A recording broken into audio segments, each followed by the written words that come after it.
మహాశివరాత్రి పురస్కరించుకుని ప్రముఖ పుణ్యక్షేత్రమైన శ్రీకాళహస్తి క్షేత్రం భక్తులతో కిటకిటలాడుతోంది. స్వామివారి దర్శనానికి వివిధ రాష్ట్రాల నుంచి భక్తులు పెద్ద ఎత్తున తరలి వస్తున్నారు. కానీ విని ఎరుగని రీతిలో ఈసారి భారీ ఏర్పాట్లు చేశారు. భక్తులకు ఎలాంటి ఆటంకాలు లేకుండా సాఫీగా దర్శనమయ్యే విధంగా పెద్ద ఎత్తున మౌలిక సౌకర్యాలు కల్పించామని శ్రీకాళహస్తి ఎమ్మెల్యే బియ్యపు మధుసూదన్ రెడ్డి తెలిపారు. శ్రీకాళహస్తి ఆలయంలో మహాశివరాత్రి వేడుకలపై ఎమ్మెల్యే బియ్యపు మధుసూదన్ రెడ్డితో మా ప్రతినిధి గిరినాథ్ అందిస్తున్న ఫేస్ టు ఫేస్. ఎట్లాంటి ఏర్పాట్లు చేశారో ప్రస్తుతం శ్రీకాళహస్తి ఎమ్మెల్యే బియ్యపు మధుసూదన్ రెడ్డి తెలుసుకుందాం. సార్ చెప్పండి సార్, మహాశివరాత్రి పురస్కరించుకొని ఎలాంటి ఏర్పాట్లు చేశారు? ప్రత్యేకంగా ఏర్పాట్లు మీరే చూశారు, ఎంత బాగా చేసాం మీరే చూశారు.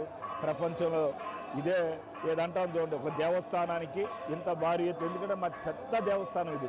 ఎన్ని పూలు తెచ్చినా ఎన్ని లోతులు తెచ్చినా అంత అలంకరణ చేయొచ్చు, అర్థం కాల. కాబట్టి ఇది ఈరోజు లింగంలో నుంచి ఈరోజు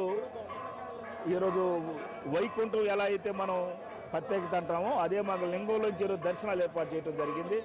లక్షల జనాలు లాస్ట్ టైం మేము 3-4 లక్షల మంది పైన వచ్చారు లాస్ట్ టైము.